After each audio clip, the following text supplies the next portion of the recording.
Okay, welcome back to Let's Play the Battle for Wesnoth. In the last episode, I had met frustration in copious amounts because the RNG was just screwing me over big time. So what we're doing now is we are going to leg it.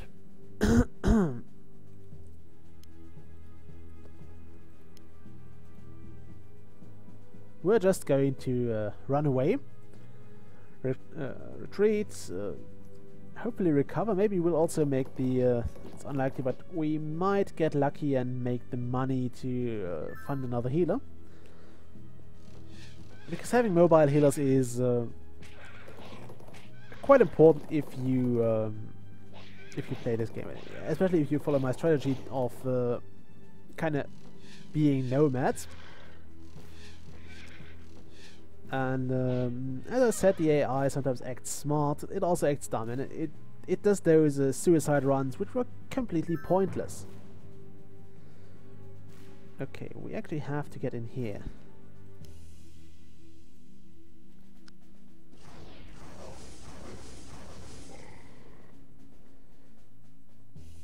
Yeah, we got that sorted out.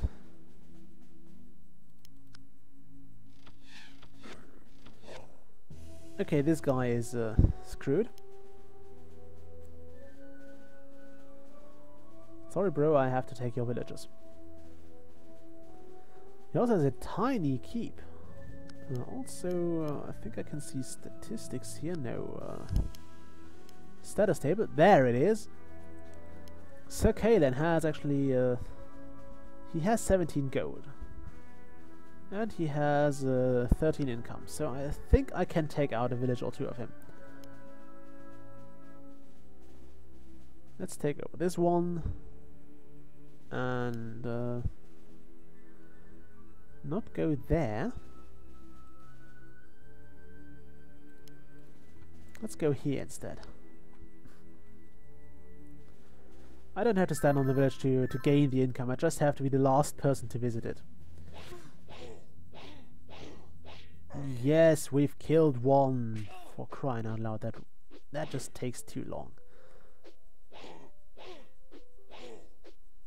Yeah, this guy is has been placed very badly there. On the bright side, I'm getting more income, so if you are low on troops, you at least have a higher chance to recruit more. You can just recruit more. That is worth quite a bit. So we'll run again and hope this valiant cavalryman can hold off the enemy forces for a bit. Ouch, 37 hits. That's quite impressive. A 37-point hit is amazing.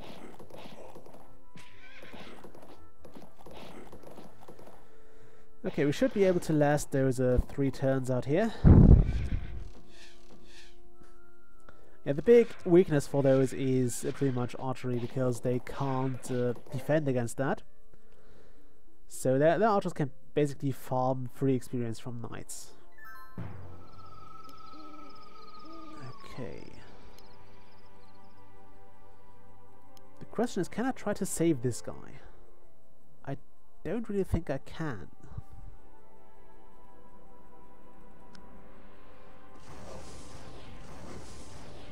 Okay, I could lightning this troll, which is okay. I can also try to kill him now. And it actually bloody works for a change. That's good. I'll try to get this loyal guy through, so... okay, 60% chance to hit. And it failed twice. And I won't get to save this guy. That's a real shame, because I would have liked to save him. But yeah, again, the random number generator is a pain in the ass, and now he has an upgraded unit. Ah.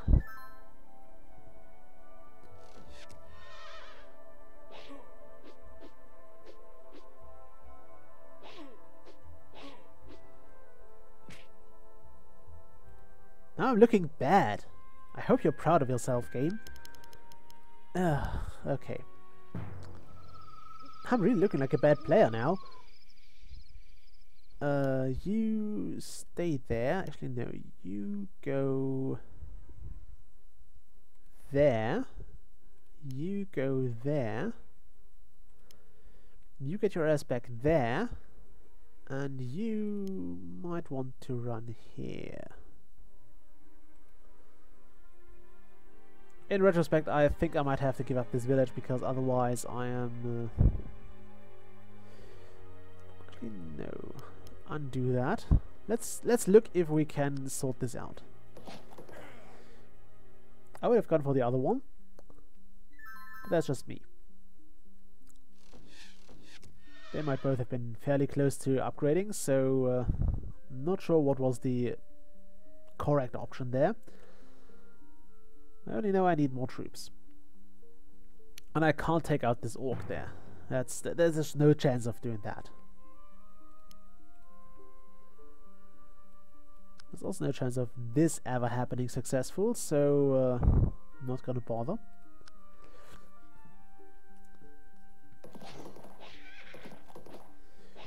Yeah, of course, if you get the attack, so if you get to jump the archers with your knights, you can have a very good time, and you can take them out if you are lucky and actually hit them.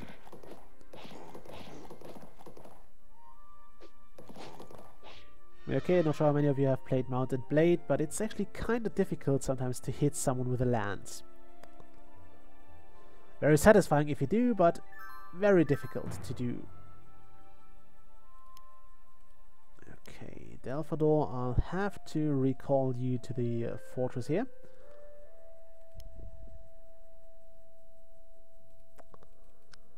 Let's try this. It's probably going to fail horribly because I will take a load of damage. Okay, can't go in further here. Can't do that.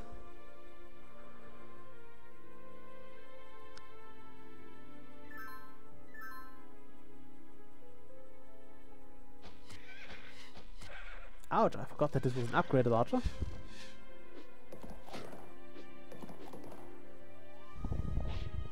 Screw it! I want to save this guy. So, you go there. You go there. You probably better stay there. You go there. And again, we'll do what we do best, and we hope for the best.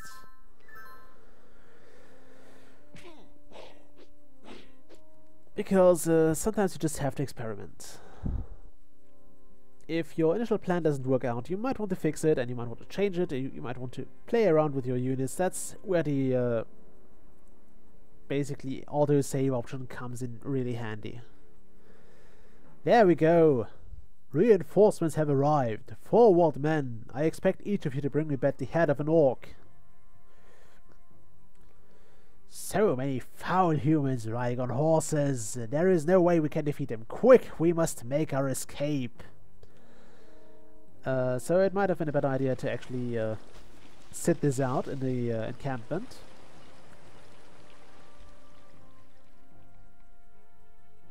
Yeah, we should embark now. We shall. A safe voyage to you, friends. Rest assured you will never surrender to the forces of the Dark Queen. Yeah, okay.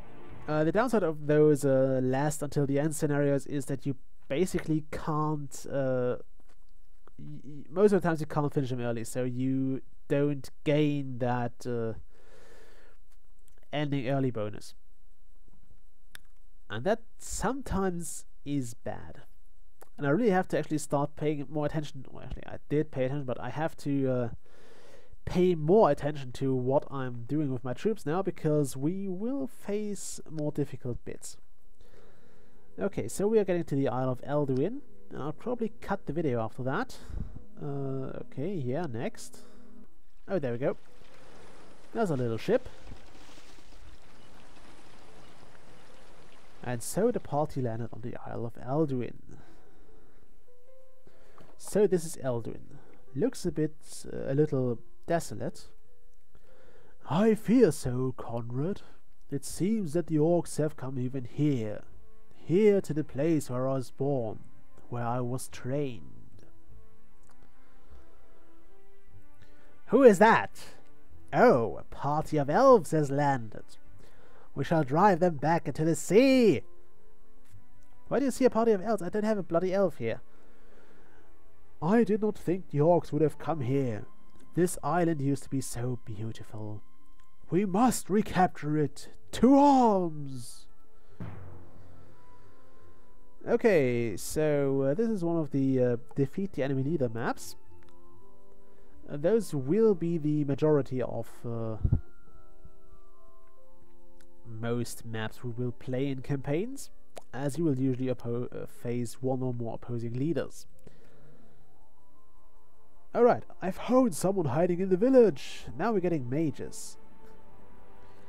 My lords, I have been hiding in the villages from the orcs, like many of the other magi did here. I pledge myself to your service. Let us move swiftly to recapture the island. Certainly, let us join together to fight the evil ones. You can now recruit magi.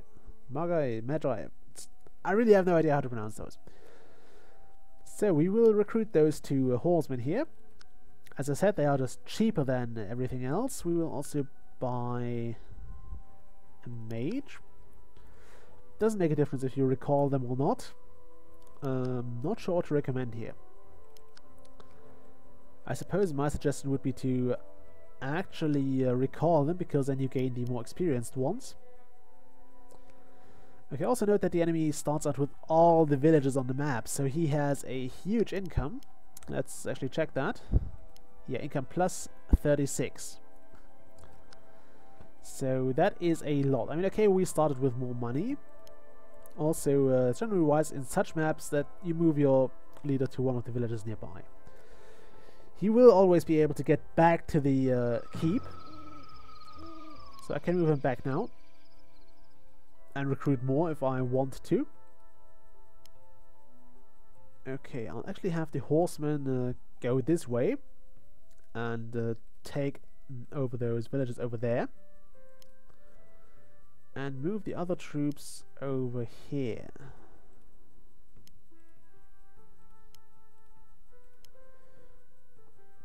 Always go for the villages first. Okay, you move here. Also, let's explore the map quickly. What you want to look out for are temples, so little white structures. Look pretty like the Greek temples, sometimes ships, or really remote huts, or even items on the ground. Those are pretty hard to miss. And really worth getting. You can also try to kind of react to his recruiting strategy by, for example, recruiting your own troops that, for example, if he goes for many of those orc brutes, those orc grunts, you can try to recruit more archers and get and take care of them, but it's really difficult and dangerous.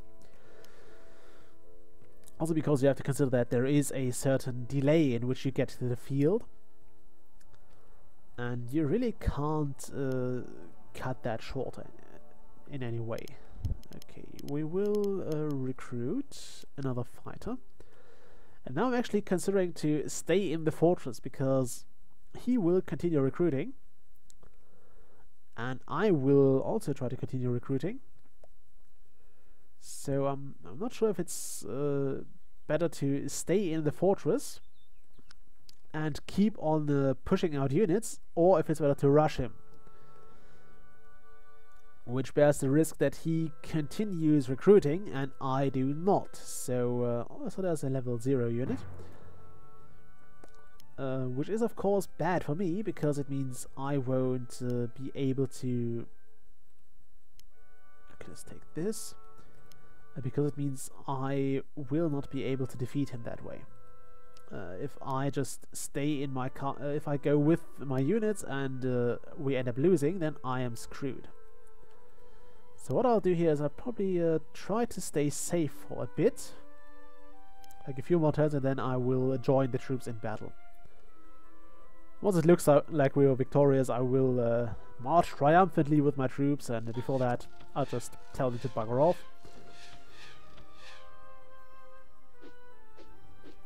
This archer actually might have a chance to survive. Oh, those are normal archers, okay. Because he's in a village, so he will regain 8 health points per turn. So if we get to him in time, which I would certainly hope we can,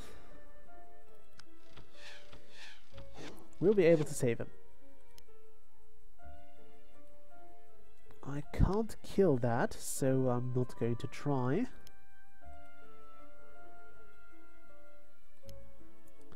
Okay, Delphador, you'll actually have to go this way. Same with you. We'll send a small squad out here. Actually, did I have a... I don't have an elven shaman, okay. Also, I'm having a very large income now.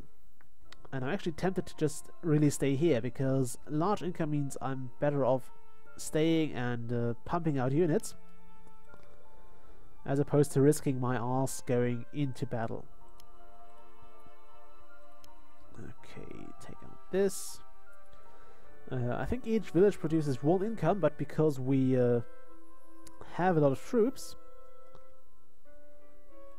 Well, actually, they might produce more than 1. But of course, because each village will also support 1 troop, it will cut the cost you have to pay for your troops. So you gain more income out of capturing a village than the village is actually producing. I was about to say this elf really has a... This is a lucky guy. I mean... Oh, gal, actually. This elf was standing like in a shower in a rain of arrows, and she survived. That's quite a feat. You can't influence that, sadly. I mean, except maybe staying away from sudden arrow precipitation, but aside of that, there is no way to influence whether or not you will survive that. I mean, okay, we actually had a decent chance of killing this guy. We just decided not to use it for some reason. Okay, that's how you're supposed to use a knight. We also secure the nearby villages here. That is important because if the enemy captures them, he will of course gain the benefits from that. And I don't want my enemy to benefit from anything, so we'll not let him. Also, I want a shaman. I should have probably recruited this one here. Okay, no, you go down there. You go here. You go here. Sometimes you... okay, no. Sometimes you're lucky and the village is... has a reduced movement cost, so you can move to like this 1 square of the village. For example, this would be a case. You can move. This has a high movement cost, and this has a low movement cost. So you can't go here, but you can go there, even if your radius is basically cut off here. This didn't really make sense now. I've explained badly. Sorry. I'm afraid this... oh my, now that he diverts his... No, he's not diverting them. That's a shame. I would have hoped this guy, this one survives. I should have sent in more troops, but I didn't want to because... Ouch. Because it's always really dangerous to send in troops, and they would have been killed, or they had a high chance of being killed, and I didn't want to risk it. I should have... But then again, I'm not perfect by any stretch of the imagination, so I'm sorry. Okay, we don't have any surviving troops anymore. Let's actually go with more archers this time. Yeah, we'll have to fortify this. And actually Delphador is a really good idea to bring here, because his archers won't attack him with ranged attacks. Due to the sheer amount of power he basically has. Oh my goodness, this might work just fine. It might also fall flat. Due to the sheer power of his attacks and the amount, they won't go into ranged fight with this guy. He will also try to keep his troops alive, and going into a ranged battle with a mage is a death sentence, basically. Because they can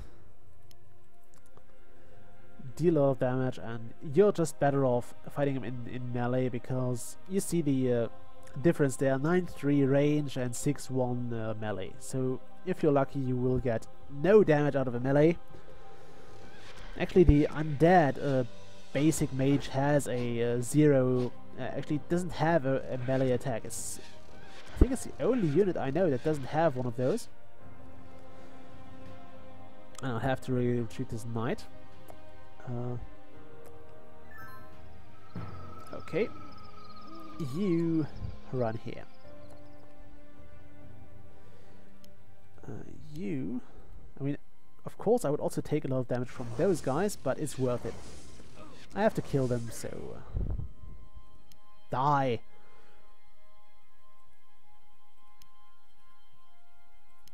Okay, now that we have the troops out here, nobody up there. Okay, how did this guy slip by?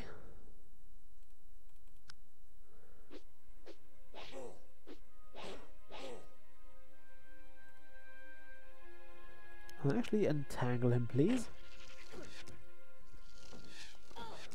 Okay, he's slowed down. Let's go. Let's play this safe, and let's send in another fighter. That, of course, didn't sort out too much. We'll go the safe route here as well, and only attack with bows. Even here. Because this is free experience. We don't risk anything by, well, maybe except leveling up the enemy. But aside of that, we don't really risk anything by attacking with the attack that he can't retaliate. So, yeah, free experience. Of course, if the enemy is really close to leveling up, like this, you might want to reconsider your plan. Because you don't want to give them the experience they need to level up and basically heal up and gain a stronger attack. Or maybe even an attack that can retaliate and that will do so quite well.